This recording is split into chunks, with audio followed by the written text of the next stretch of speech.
So here is the story of when I thought I wouldn't make it home alive after being in a car with my boyfriend at the time and somebody who I thought was a close friend. So, so at this point I've already had a ton of issues with my boyfriend at the time, right? I I think at that point we were like friends with benefits, I'm pretty sure. And I was in complete denial. The guy was still saying we were boyfriend and girlfriend, even though we clearly weren't. He must have been saying that or something to keep me to, keep having sex with him and stuff, right? But the main point is, like, I remember this day so vividly. I had such a gut feeling that something was very, very wrong. Like, I mean, the night previously, I mean, I fought with the guy, but I mean, it wasn't anything out of the normal, though. It wasn't anything out of the ordinary, though. I mean, it was just another fight like any other fight we had. It wasn't anything crazy. And then the next day, like, the vibes were so bad. Like, my boyfriend was like gonna like drive me to college and stuff, and along with that person who I thought was a close friend, which, again, like they went by they them, but they were female flavored, female at birth. So, like, and by the way, both of them were pick me's, including my boyfriend at the time. I did not know that. And they were fucking the whole time, and they were, doing this shady shit in the background, and probably saying shit like, oh, she doesn't even know we're having sex, and, they would torment me with the fact that I knew they were having sex, and then they would lie to me about it to my face, and gaslight me. It was literal torture. Very horrible, cruel, fucked up shit. To put it bluntly.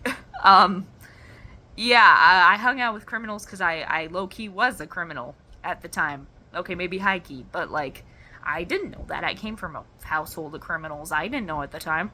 I didn't know my own parents were criminals at the time fully. I knew my father was. I didn't realize how much the... and I didn't even know at the time my mother was a criminal, too. But I digress. Main point is I got such a bad feeling about it, and I literally asked God and my angels and, my high vibing ancestors, like, hey, should I go? Should I get into a car with these people? Like, it was such a bad vibe, such a bad energy that day. I got a gut horrible feeling. I would not be shocked if they were planning on, like, ing me. I would not be shocked. The energy was giving, I feel like I'm about to be left in a ditch somewhere. That's how bad the energy was. And I was literally like, not like before I got in the car, but like after we arrived at college and I got out of the car, that was the energy. I was like, are these fuckers about to kill me? Like, I'm not joking. That was the vibe. That was the energy I was getting off of them. Like, I've never felt such a horrible energy off these people in my life. And mind you, I never felt like my life was in danger with these people at any point up until that day. And I knew immediately as I got out of the car, like, oh, I just need to survive this day, don't I? And I was literally praying to God that I would make it out of there alive. Like, I didn't know what these people were gonna do. I knew they didn't like me, but I didn't realize they hated my guts to the point where I thought they were gonna, like, off me for good and leave me for dead. Like, the energy was like, I feel like these people are about to kill me. That was the energy. Like, and I got this flash in my brain of, like, these two friends who killed their other friend that they were jealous of. And the girl they murdered in, like, the news thing or whatever was way more beautiful than them.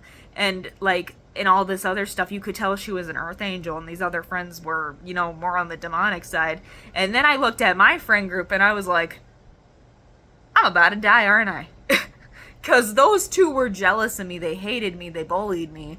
And I was like, oh, this is how people die. This right here is how they die. Because, those people don't die from people they're not close to, or at least people they don't perceive themselves close to. It's usually people they're close to in their head, or people you hang out with a lot. So I was like, I put two and two together and I was like, my ass is about to die, ain't I?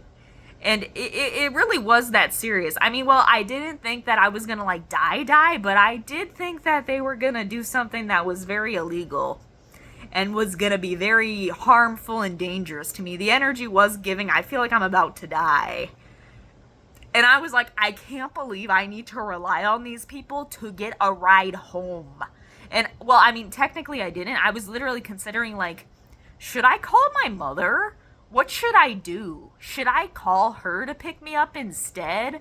Looking back at it in retrospect, I probably should have did that. I probably should have. Just be more safe than sorry. But, like, I mean, it was actually terrifying. I literally had this moment, like, where I was, like, in a pod or something, you know, like those college pods you sit in that, like, are soundproof and stuff and you can study in them. I was in one of those things and I was literally having, like, a midlife crisis, like, an early life crisis. I was like, what am I doing with my life? Why am I friends with these people? These are not my friends. These people fucking hate me. What am I doing?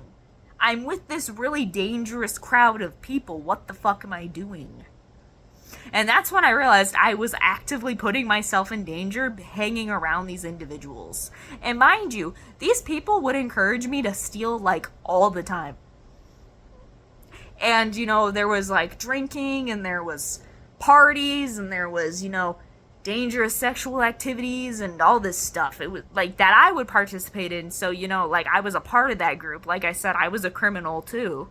And just because I came from a really bad fucking background, like a really dangerous background, I was not taught how to take care of myself properly. My parents didn't advocate for me. They made me the perfect victim, to put it bluntly. And then a creepy predator man found me and said, okay, never again. Never again. And mind you, this guy had problem with cops and shit. Like, he said he didn't like cops. Like, all the warning flags were there. And the fact I wouldn't let him steal something, like, I was literally like, I'm not gonna let you steal that. Like, all the red flags were right there in my face. And I was just like, oh, this is normal behavior. Because I was used to it in my own household. I didn't even realize it at the time. It was all subconscious. But main point is, like, everything clicked that day. And not to mention, I knew for a fact those people stole my headphones, like, the day before. Like, I just knew. You know, like, because my boyfriend at the time was saying something weird. Like, he was super jealous that I got these really expensive headphones. And he was saying it, like, in a weird, malicious way. Like, he wanted to steal them. And then, oh, would you look at that? They stole my headphones from me. Which were $100, by the way. And I said how much I loved them that my mother got them for me. And literally, not even the next day afterward on that really terrifying trip to college, I was asking where my headphones were. And they were like, I don't know.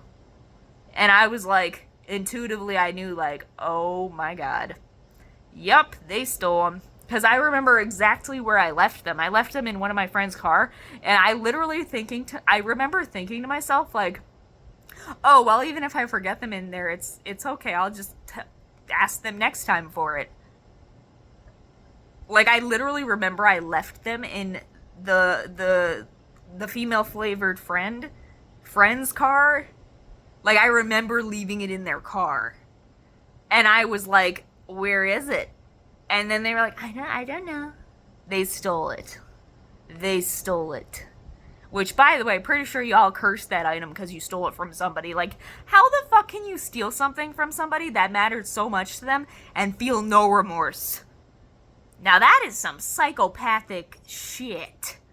Like, that's not normal. Now, so those two events tied together back to back, I was like, okay, I'm actually in danger, because these people are not the people I thought they were. Like, who am I in a fucking car with right now? It literally, like, I had that realization, like, who the fuck am I in a car with right now? Who are these people? Because clearly they're fucking lying to me. And by the way, they would bully me and all this other stuff, and all the red flags were lining up to that huge event where I was like, wow, my life's in danger.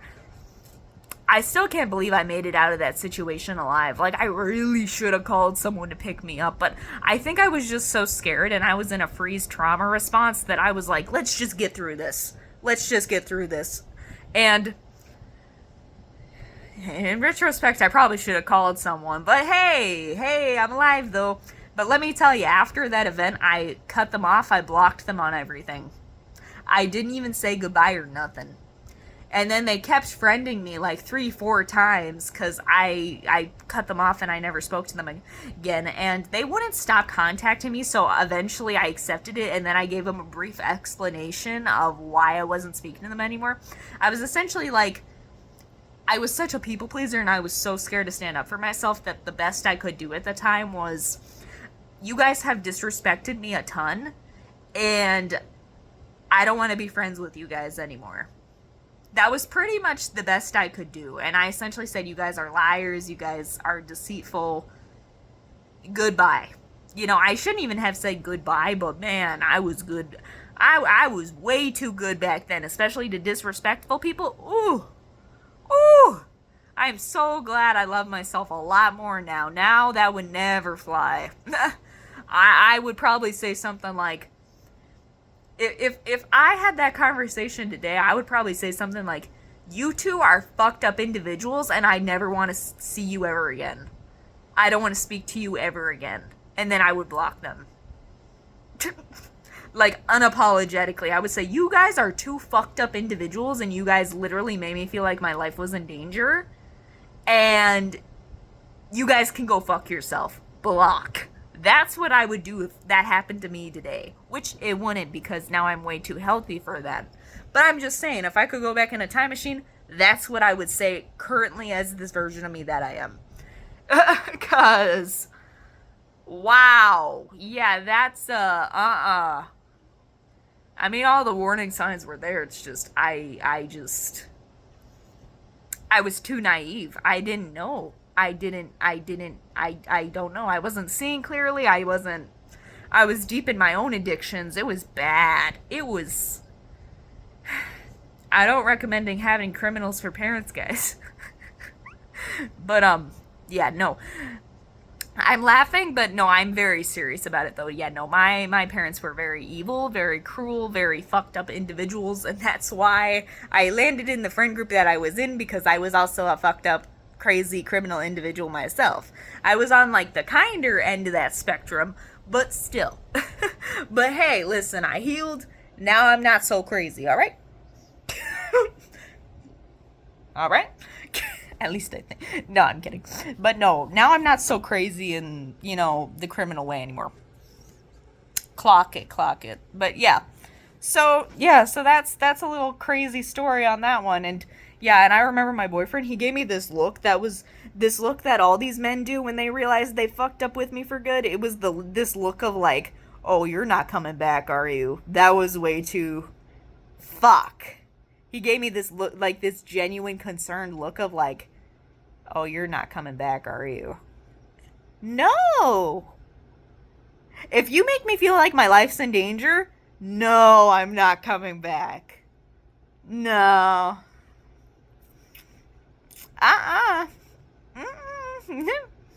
No. Yeah, no. And not to mention, there was a lot of not very consensual tea stuff going on. Yeah, no. I mean, yeah, no.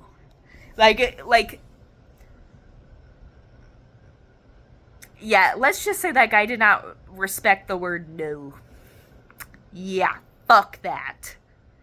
And he had a history with, like, I don't know if I should say this on the internet. I'm not going to say that. But let's just say, yeah, not a good pick. Not a good pick. Yeah, but, subconsciously he reminded me of my father, and I didn't even really know who my father was. And now I know. That's how I know how bad it was. Yeah. don't recommend. So yeah, so there's a little bit of crazy story time there. Oh, and oh yeah, did I tell you he also chopped up a bunch of what I said to make it look like I was fucking evil and he was the innocent one, and then he showed his little girlfriend, aka like the friend I thought I was close with, and was like, "Oh, look, she's so evil to me." And then they did that weird plot and scheme to make me feel like my life was in danger. It was so weird. The energy was fucking horrible. Like, god awful. And I was trying to speak to them, and there was like no. It was horrible. Like, no response. Like, I was trying to be nice and stuff and act normal, and then the dude was just totally silent, and I was like, I literally made a decision in that moment. I'm not gonna speak to these people after this car ride. Yeah, this is the last time. And oh, honey, was it? Oh, absolutely it was. God. And then that was the first time I ever chose myself. Yep. And been choosing myself ever since then. Thank you very much. So, there you go. There's my little story time there. And there's a ton of other stories too, but yeah.